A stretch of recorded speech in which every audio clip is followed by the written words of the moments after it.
Welcome back to another video. और आज के टॉपिक के अंदर हम डिस्कस करेंगे डिस्निया के बारे में कि डिस्निया की कंडीशन को क्या क्या होती है और इसके बारे में हम डिटेल्स देखेंगे। तो डिस्निया बेसिकली क्या होता है हमारे पास। Dyspnea drive from Greek word for hard breathing, यानी कोई भी पेशेंट है जब वो ये इस तरह का कोई सिम्टम बताए कि उसको हार्ट ब्रीथिंग हो रही है तो उस कंडीशन को हम डिस्निया कहते हैं।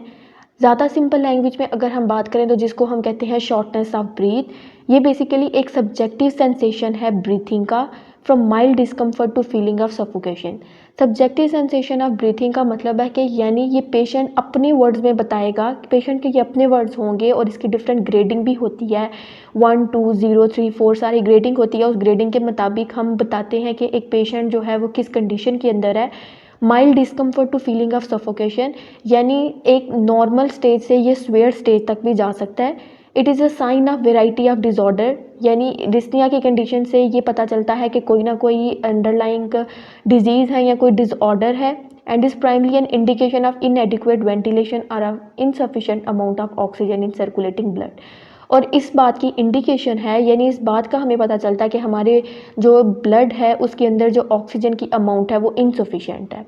अब यहाँ पे अगर हम एक इम्पॉर्टेंट पॉइंट की बात करें वो ये है कि डिस्निया एट रेस्ट या डिस्निया एट एक्सर्शन पे कौन सा स्वेयर होता है। तो डिस्निया एट रेस्ट पे ज़्यादा स्वेयर होगा, क्योंकि अब देखें, अब कोई एक पेशेंट है या कोई भी पर्सन है वो बिल्कुल नॉर्मल बैठा है, रेस्टिंग स्टेज पे है और उसको रेस्टिंग स्टेज पे शॉर्टनेस ऑफ ब्रेथ हो जाती है, तो इट मीन्स उसकी कोई अंडरलाइंग अंदर कोई डिजीज़ है जिसकी वजह से उसको ये शॉर्टनेस ऑफ ब्रीथ हो रही है, वो भी रेस्ट पोजीशन पे। तो डिस्निया एट रेस्ट ज़्यादा स्वेयर होता है। उसके बाद अगर हम देखें तो वेंटिलेशन और रेस्पिरेशन दो हमारे पास टर्म्स हैं। इनके अंदर डिफरेंस क्या होता है। वेंटिलेशन हम कहते हैं सिंपल हमारा जो प्रोसेस ऑफ ब्रीथिंग है, रेस्पिरेशन कहते हैं जो हमारे सेलुलर लेवल पर होती है।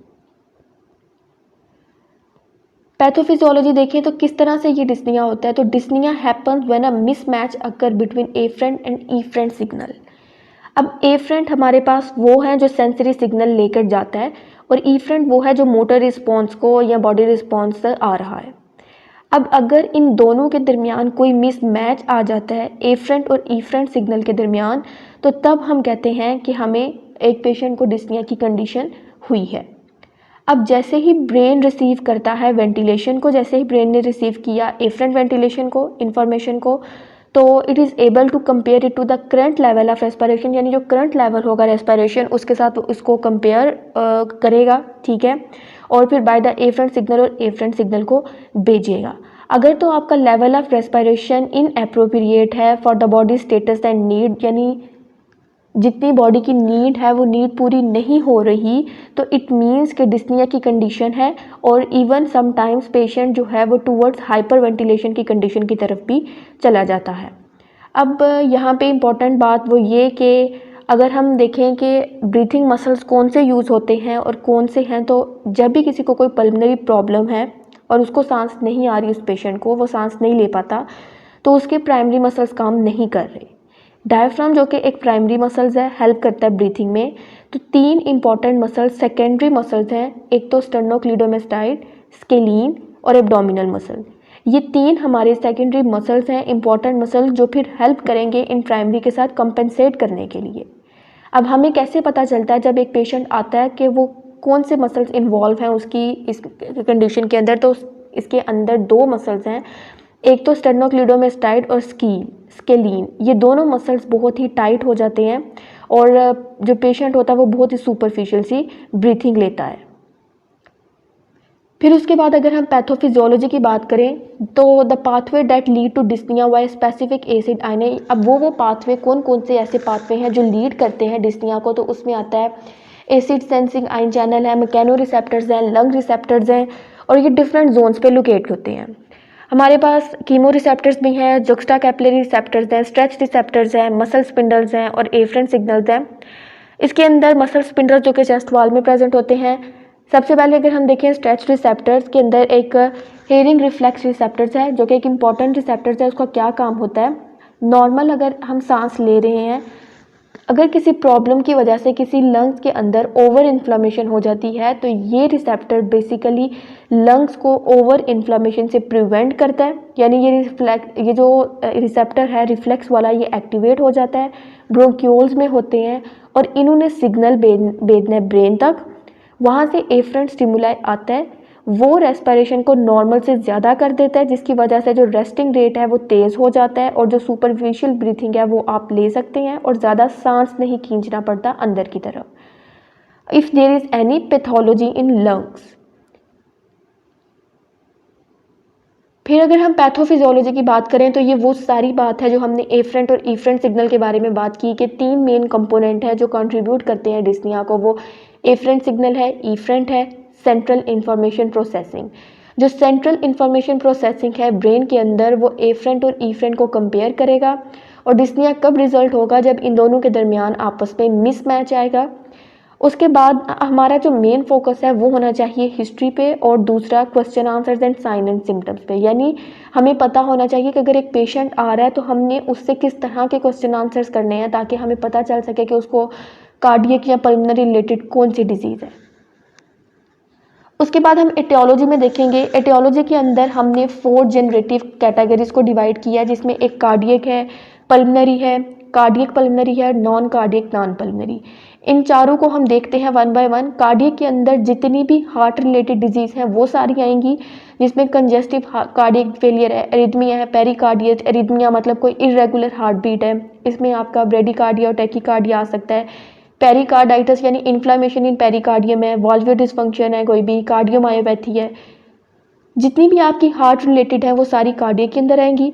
पल्मोनरी के अंदर कौन कौन सी डिजीज़ आ सकती हैं? सीओपीडी है, एस्थमा है, रिस्ट्रिक्टिव लंग डिजीज़ है, नीमोथोरक्स है।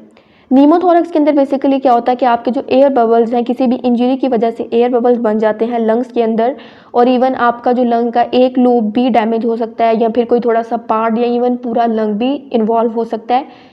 रिस्ट्रिक्टिव लंग डिजीज़ के अंदर देखें तो रिस्ट्रिक्टिव लंग डिजीज़ अगर कोई ऐसा पेशेंट है जो किसी ऐसी जगह पे काम करता है जहाँ पे कोई पार्टिकल्स हैं, तो वो पार्टिकल जब वो इनहेल करता है तो वो लंग्स में जाकर बैठ जाते हैं और फिर आपके लंग्स के वॉल्यूम को इफेक्ट करते हैं और जिससे की वजह से आपका लंग डैमेज हो सकता है।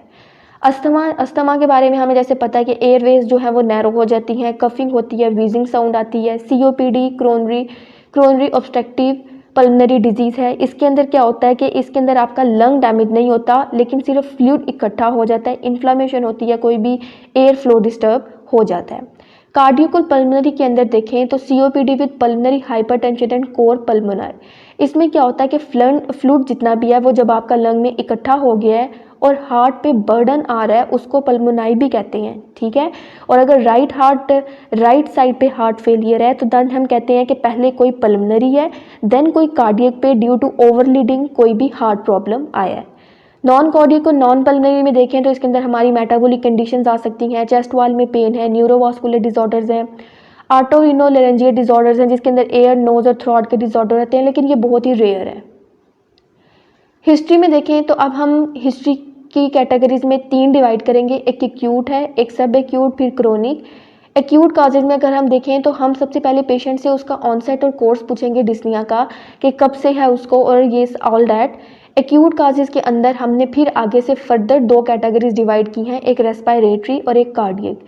रेस्पिरेटरी के अंदर हम इन 5 डिजीज़ को देखते हैं, laryngeal oedema, foreign body, pulmonary embolism, pneumothorax and acute of asthma. Cardiac के अंदर हम देखें तो एक्यूट मायोकार्डियल इन्फॉक्शन है, पेरिकार्डियल है, एओर्टिक डायसेक्शन है, कंप्लीट हार्ट ब्लॉक है।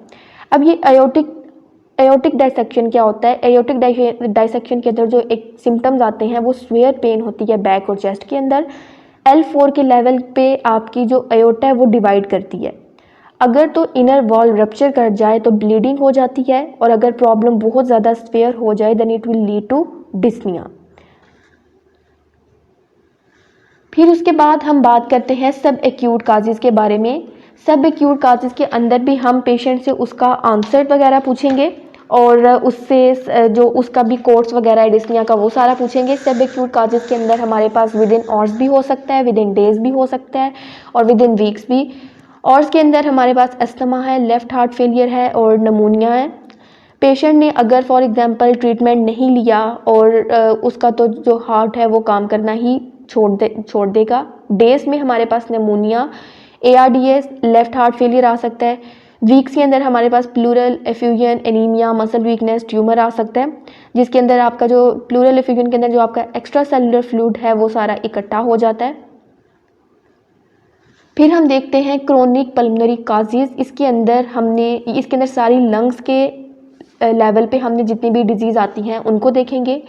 एयरवेज में सबसे पहले आते हैं COPD, अस्थमा है, क्रोनिक ब्रोंकाइटिस है, emphysema, cystic fibrosis. Cystic fibrosis एक जेनेटिक डिजीज़ है। इसके अंदर बेसिकली आपके क्लोरीन चैनल डिस्टर्ब हो जाते हैं, जिसकी वजह से जो म्यूकस सिक्रेशन है वो प्रॉपरली नहीं हो जाती और लंग्स के अंदर स्टक कर जाती है। एम्फिसीमा आपका बेसिकली एल्वोलाई जो है वो डैमेज कर जाते हैं। प्लूरल के अंदर देखें तो फिर एफ्यूजन, मैलिग्नेंसी एंड फाइब्रोसिस आते हैं। और पेरेन्काइमल के अंदर जो इंटरस्टिशियल लंग डिजीज़ हैं, जितने भी आपकी जो रिस्ट्रिक्टिव लंग डिजीज़ हमने पढ़ी थी वो वाली सारी डिजीज़ आ सकती हैं।